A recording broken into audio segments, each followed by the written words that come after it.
Hey, welcome back to In the Chute, where Calen, my son, tries to stump me, the old man. Calen, what do you got for us today?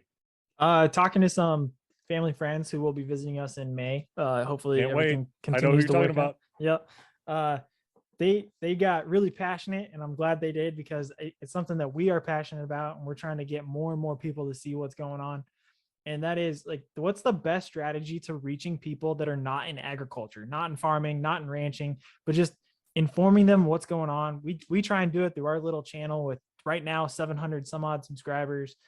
We try and do it through Instagram and Facebook, and we just our small part of being what people like to say an advocate. And I know there's a lot of negative connotations with that because a lot of those people tend to be upfront and annoying, and they're not good about being respectful about things. But we try to be respectful, share what our perspective is, and explain what the situation is so that people understand why they are seeing things like they are in the grocery store, or why there are such key issues like this in politics when it comes to things like cool or the Packers and stuff like that. And so my question to you is, what do you think is the best strategy for reaching those people that aren't in our world? Because we've reached out to those family friends because of personal relationship, and they see what's going on, but that's just one couple. How do we get the other 150 million couples to see that too? Well, I think we're kind of we're trying that.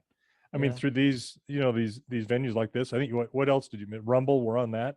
Oh yeah, we are in Rumble. Rumble. Yeah, I forget about So that. Yeah. yeah. And we don't care what the geopolitics are. We're trying to get the word out to Yeah. something that affects everybody every day, and they don't realize it because we've been very, very good at what we do as a whole, as an industry. Yeah. Not just saying us. I mean, And you're talking about the uh, efficiency, yes, the ability to produce large quantities with fewer right. things, and yeah. And you don't see we're seeing some shortages on store shelves right now, currently in this where we're at, and that is not because the producers aren't doing what we're doing. Right. That's something beyond us. And that's of course when your government and your politicians get involved, and look what happens. Um, this is what we're trying to do to educate people, hopefully inform them, give them a taste of what has not necessarily been faced with or to them before, but at the same time be ourselves and not script anything. I mean, there's nothing about information that is more powerful than when it's genuine. And I Yeah. think that we try to bring that to it. It's, we don't script a dang thing, and maybe we should. I No, don't we know, but shouldn't. I no, we I'm fully I don't know I how I don't know fully how you would do that. well, there's a way and I could do it. But the thing is, Yeah. like, I would not want to do that because first of all, the quips that I come up with and the dry sense of humor that my mother and I share, and then my brother turns around and says, "Are you stupid?" Like you can't script that stuff because it's just You it's can't. it's good wholesome entertainment.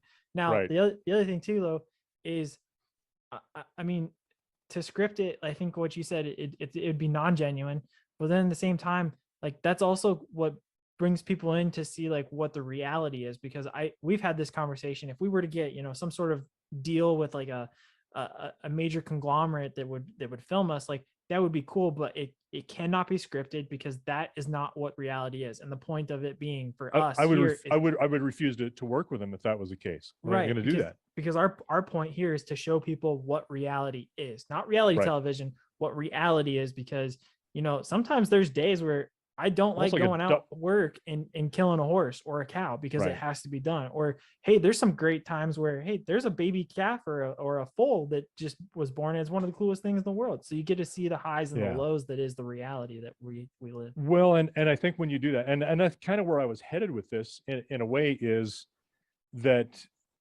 the folks that are coming, just love them. God, I think about them a lot, and they never really considered what we did or where their food come from truly like they do now until we met them and had a personal attachment and Yeah. could show them, where they could touch, feel, smell what was going on around them at the place.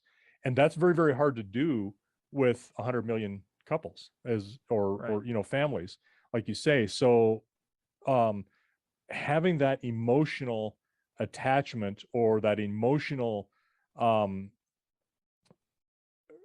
really, and I guess attachment is the right word, whether it's to somebody's personality or to the personalities of the animals or situational type things. If they hadn't had come and visited us, I don't know that they would have truly had that emotional attachment, Right. because they didn't see it for themselves. And you can't always provide that, but that's why we do what we do. And now they're awesome because last spring, I got a phone call and they had, left the house. They're under quarantine in California and had left the house and went to a winery that they could get out for the day and do all of their social distancing. They said, "Oh my God, there's a calf laying here and it hasn't moved.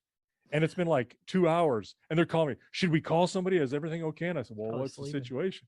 Yeah. And I said, and pretty soon I said, "Well, no, it could be something wrong, but probably that it's asleep Yeah. and just hasn't moved much." And as it turned out, that's exactly what it was. But you know what?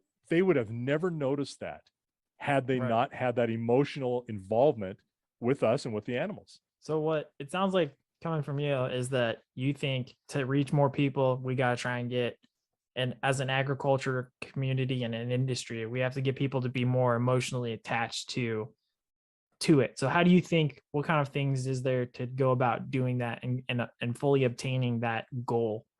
Well, there's a couple of things there. One of them is their need. What is their need to do that? And when you're hungry or you want some food or Right. a type of food, you're a little bit more likely to find, how come I can't get this?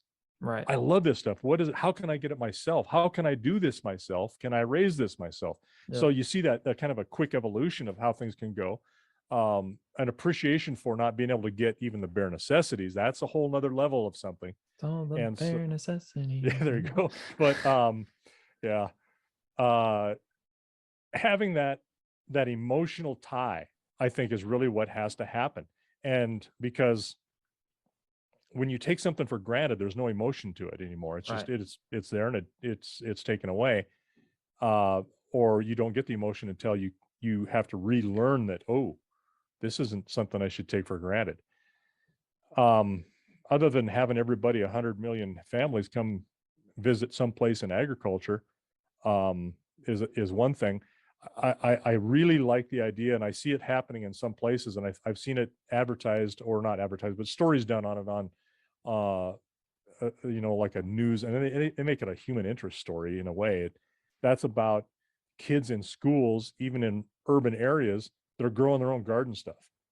They have a place set away, and it's kind of like a 4-H or a FFA. FFA in an urban setting level. They're not doing a lot of stuff with animals, but I mean, that's a whole lot higher level of overhead and care that needs to be taken. But a cabbage doesn't take a lot of room, and a stalk of corn, or 100 of them, doesn't take a lot of room. So that in itself is a very good start to it. And there's a lot of misinformation out there too.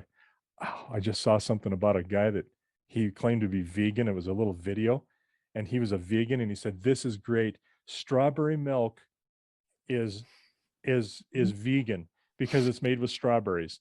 And you're like, Yep. You got it, "Uh-huh." man. Mm. Exactly. I mean, so-called experts, can be just, you know, undo a lot of really good work. So Yeah. I think, hopefully we just keep trying to do what we're doing, get more people involved, or, and that one-on-one conversation is extremely important. We work with our folks at the Dunroven Ranch, and we do a weekly thing. It's kind of an update from the Hashknife, and done some teletraining with some horses. And the whole thing is, it's about relationships. And Suzanne Miller has said that it took a little bit for her to realize, and not that long. She's a smart lady. And she goes, this is about relationships. People get involved with, whether it's characters, whether it's animals on the place, or the individual people doing the work, they get an emotional attachment to those things, and it's a relationship. So, and I Well, think I was gonna that's say true. that's why whenever mom or ears are populated on the pages, we always get a spike in likes and views. So yeah, it's everybody Who loves gets mom. more? Who Everybody gets loves more? her. Oh, come on, help me out here. Who Probably it's gets one? probably ears. believe it or not. Yeah, yes, all right. 'Cause I ears got a is- little fodder. I can tell her she's she just- can always improve. I don't know. I'd have to specifically look at numbers, but I would bet you it's probably ears. We just had Bobby. You know who Bobby she is. She was talking to me and she goes, "Oh, how's ears? I haven't seen anything about ears for a while." And I See? said, "Ears is just fine." She goes, "Don't ever sell her. I will buy her. I Oh, will buy her God. and put her somewhere. If please just don't ever." And I was like, there is an emotional attachment to ears So there you on a go. personal level. I thought that was so funny. That was Emotion in awesome. relationships. You just nailed it. Emotion in relationships. I guess we just- Relationships are emotion, one way or the other. I guess we just have to have more ears on the ranch. There you go. No, I don't want to With do that, we'll that. put that one out to pasture.